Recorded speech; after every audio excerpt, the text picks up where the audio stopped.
nandito na naman tayo mga kasikap sa may Tomas Claudio. Araw po ngayon ng Huwebes, ika-19 na po ng Disyembre taong 2024 at mag-update po tayo dito.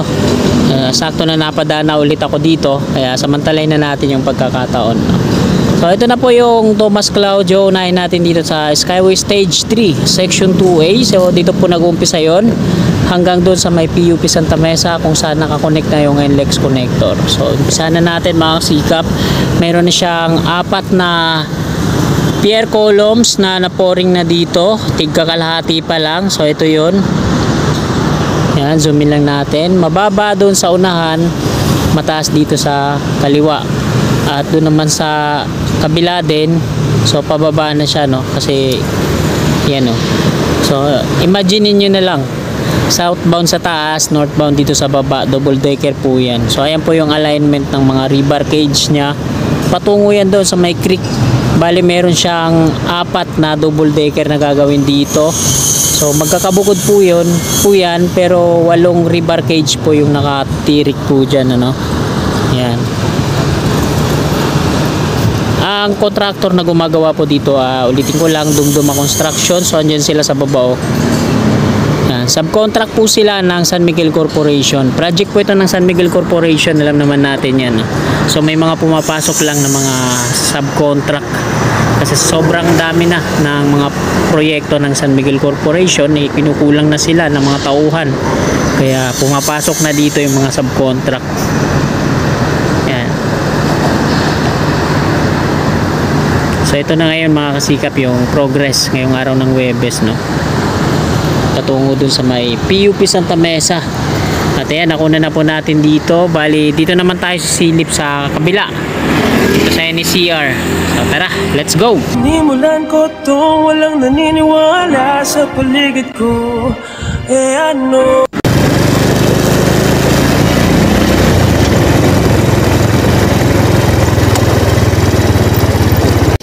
So ayan mga kasikap, nandito na po tayo. So ito na po yung ginagawa nila ngayon dito, no. So di pa nadadagdagan tong 3 na naitirik nila dyan. Wala po tayong makikitang mga empleyado ng NCR dito, no. Alam nyo kung bakit mga kasikap? Papakita ko yan sa inyo. So ayan, nakunang-kuna na dito. Andun sila sa dulo, sa may pakaliwa sa Santa Ana, Manila. Ituturo ko sa inyo, papakita kung ano ginagawa nila. Tara, let's go.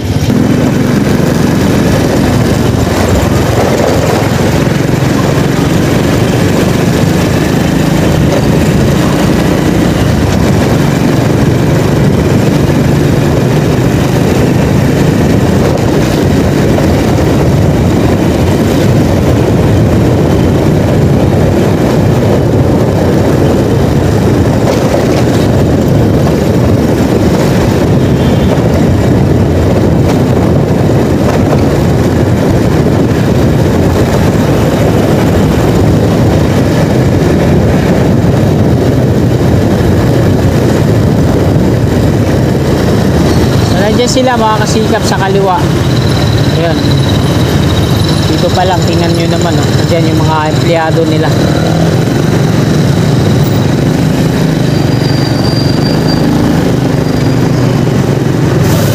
Parada muna tayo dito. Hindi tayo masita.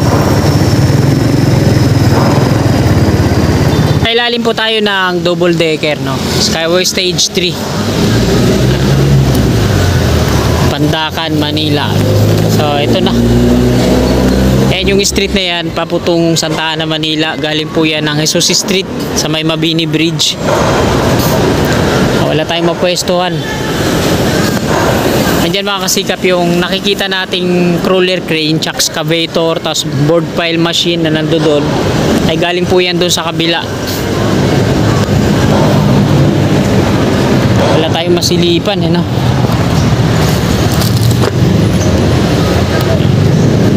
Wala tayong masilipan mga kasikap. Andyan yung gwardiya.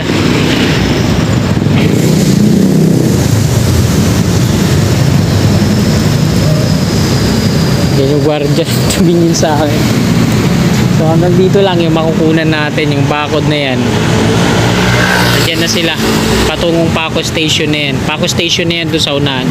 So ang sabi nga ng nagbigay sa atin ng impormasyon ng Paco Station daw ng PNR, hindi na daw po madidemolish yun, no? Marirestore lang daw po yun, no? So yun yung pagkasabi niya. Dapat doon ako nagkuha ng video sa taas. Sa susunod na lang siguro na update natin, no? Ayan yung northbound na flyover. So doon tayo kukuha ng video susunod, para madungaw natin dyan kung ano yung ginagawa. So ngayon, ayan lang muna yung makukunan ko. At may bibigay sa inyo ng informasyon na dito na sila gumagawa. Wala na sila doon sa may Biata Pandacan PNR Station. At ituloy po natin tong update na to dito sa may Skyway Stage 3 on ramp to south along Osmeña Highway. So tara, let's go! Ayan, andyan yung pile boring machine. May parang gagawa din ata sila dyan ng board file test, ano? Kagaya ng ikinabit nila dun sa kabila.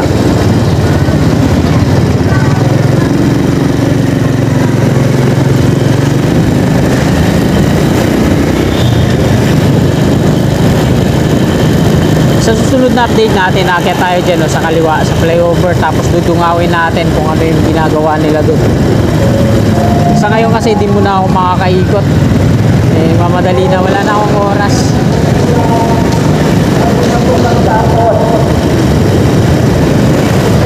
Yan.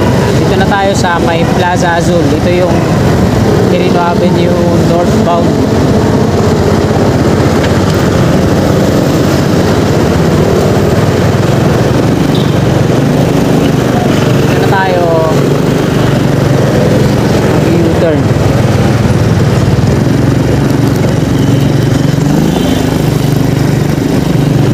Plaza Azul, napakalawak po niyan dito at wala na tayong balita sa mga plano nila dito.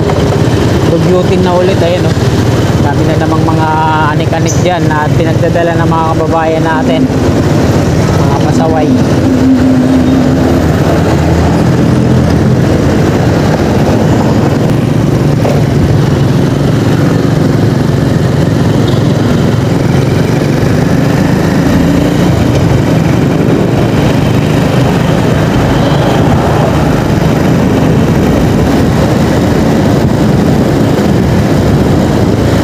Nagtahan interchange na sa unahan. Ito yung on-ramp patungong south Skyway Stage 3 na Ialabang at Calamba.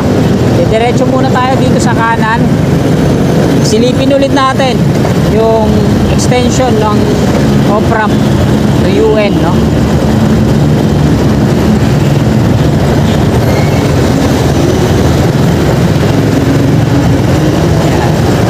Plaza Dilaw, Nagtahan interchange. Tingnan natin dito. Baka mamaya magulat na lang tayo, may progreso na pala yung off-ramp patungong UN.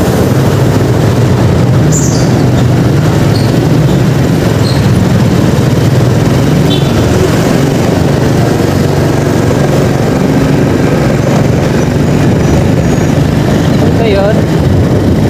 Batay sa mga nakikita ko sa unahan, wala pa naman wala pa namang progress.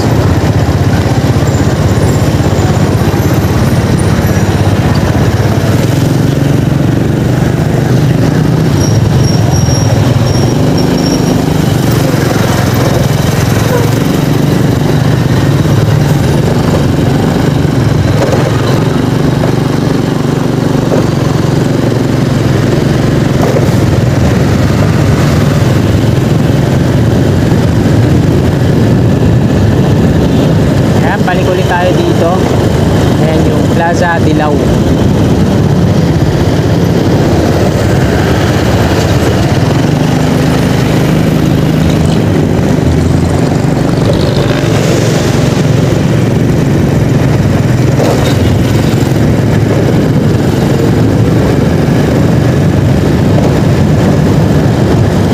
Ayan yung Paco Station ng PNR na sinasabing i-restore lang daw, hindi siya i-demolish. Ito sa kabila. Excuse me po.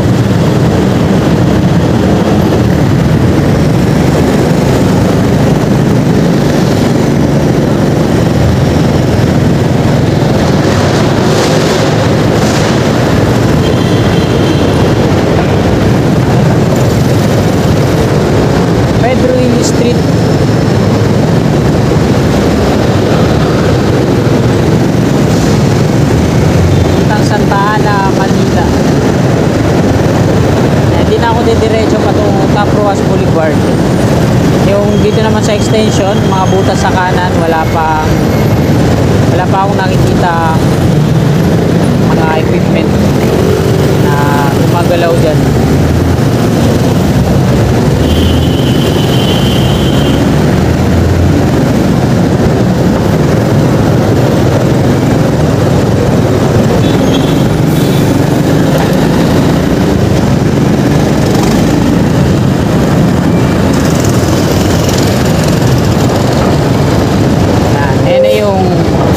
Ramp to south along Osmeña Highway, yung dito sa dulo tuloy-tuloy yung paglalagay nila ng mga GI pipe hanggang dun sa pinakatuktok, tapos pagsisiksik ng rebar. Ganon din dito sa pangalawa at dito sa pangatlo meron na ang ano yan, nilagyan ulit nila hanggang dun sa tuktok para sa platform na yan, para sa pierhead. Ganon din dito, nilagyan na rin hanggang tuktok para sa progreso ng pierhead. Ito, lalagyan pa lang ng mga scaffolding. Ito wala pa. Ito naman yung portal. Nilagyan na rin nila para installan ng platform para sa cooking beam. Ganon din dito. Dito naman sa square na to, andyan yung mga workers para may dinadyakamay sa ilalim. Ito na mga kasikap, Osmeña Highway na po ito dito. At hanggang dito na lang itong video na to. Maraming salamat sa mga kasikap natin na walang sawang sumusuporta at nanonood syempre sa aking mga vlog, nag-aabang sa mga proyekto na nandito na in-update natin. Sa mga kasikap naman natin na nakapanood na hindi pa po nakakapag-subscribe at napilitan lang manood, no? Walang interest sa ating channel, salamat pa rin ako kahit paano at nasilip yun. Hanggang dito na lang mga kasikap, magandang umaga po. God bless po sa ating lahat.